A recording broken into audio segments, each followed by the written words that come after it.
ஏன் அல்லாஹ் மறுமையை மறைச்சு வைக்கணும்? என்ன அல்லாஹ் எவ்வளவோ எங்களுக்கு நீ சொல்லி கொடுத்துட்ட, எவ்வளவோ விஷயங்கள் சொல்லி கொடுத்துட்ட. மறுமை என்னைக்கு வருதுன்னு சொன்னா நாங்க சுதாரிச்சுக்கிற மாட்டோமா? அப்பதான் நமக்கு ஆட்டம் பயங்கரமா இருக்கும். ஆமா, அப்பதான் ஆட்டம் பயங்கரமா இருக்கு. அல்லாஹ் அக்பர். சிறுபான்மை மக்களை, அதாவது ஒரு சின்ன தொகையை கொண்ட மக்களை தவிர பெருந்தொகை மக்கள் என்ன செய்வாங்க தெரியுமா? சுபஹான். இப்ப எண்ணி பார்ப்போமே, 2030 மறுமை நாள் வெள்ளிக்கிழமை லுகருடைய நேரத்தில் வரும் அப்படின்ட்டு எல்லாம் முடிவு சொல்லிட்டான், குரான்ல இறக்கி வச்சுட்டான்னு வச்சுக்கோங்க. நம்ம நிலைமை என்ன தெரியுமா? சில பேர் 2030 தானே, 2026 தான் இருக்கிறோம். ஆடுவோம் நம்ம விசாட்டுக்கு, என்ன செய்யணுமோ செய்யலாம். 2029 வரணும், அப்படியே தக்குவா தலையை தட்டும். அல்லாஹ் அக்பர், ஐயோ மறுமை வருதே. புரியுதுங்களா? அல்லாஹ் என்ன ஏற்பாடு செஞ்சுட்டான் தெரியுமா? அந்த மறைச்சு வச்சதுனால நீங்க ஒரு நாள் 2 நாள் நல்லவங்களா வாழ்றதை விட வாழ்நாள் முழுக்க நல்லவங்களா வாழுங்களேன்.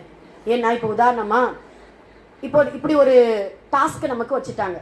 என்னன்னா, ஒரு குறிப்பிட்ட நாளை சொல்லி ஜனவரி 1 இன்ஷா அல்லாஹ், சும்மா ஒரு எக்ஸாம்பிளுக்கு சொல்ல, ஜனவரி 1 உங்க வீட்டுக்கு ஒரு பெரிய ஒரு தலைவர் வந்து உங்க வீட்டை வந்து பாக்குறாரு, சோதனை பாக்குறாரு. என்னன்னா, யாருடைய வீடு ரொம்ப கிளீனா இருக்குதோ, சுத்தமா அழகா நீட்டா வச்சிருக்காங்களோ அவங்களுடைய வீட்டுல வந்து 1 கிலோ தங்கம் பரிசாக கொடுக்கப்படும்.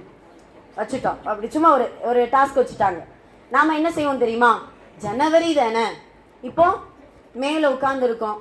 மே, ஜூன், ஜூலை, அது சார் குப்பையா கிடக்கும், அதெல்லாம் பாத்துக்கலாம். July, August, September, October, November வரணும். நவம்பர் வரைக்கும் நாம எப்பயும் போல எப்படியோ இருந்துட்டு போயிருவோம்.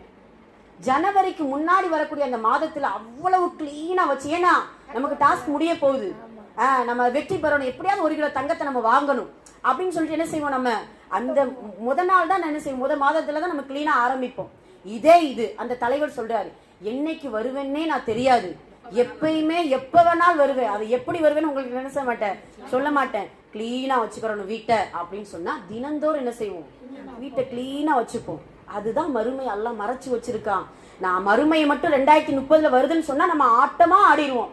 தொழுகையெல்லாம் பாத்தீங்கன்னா அப்ப தொழுதுக்கிறலாம் அப்படிங்கிற மாதிரி விட்டுருவோம். மறைச்சு வச்சதுனாலதான் தினந்தோறும் பயந்து தொழுகிறோம். நாளைக்கு வந்துருமோ, அடுத்து வந்துருமோ, அடுத்த வருஷம் வந்துருமோ, கியாமத்தினோட இவ்வளவு அடையாளங்கள் அல்லாஹ் காட்டுறானே, சுப்ஹானல்லாஹ். அப்ப மறைத்து வச்சதுனால எவ்வளவு நன்மையை கொடுக்கிறான் அல்லாஹ்.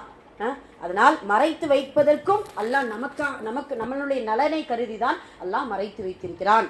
சுப்ஹானல்லாஹ். இப்படி நம்ம என்ன செஞ்சுக்கிறோம், புரிந்து கொள்ள வேண்டும். அதே போல மறுமையை மறைச்சு வச்சதுனாலதான் யாரு நல்லவன் யாரு கெட்டவன்னு தெரியுது. ஆமா, யார் சுத்தக்காரன் யார் அசுத்தக்காரன் தெரியுது. அன்னைக்கு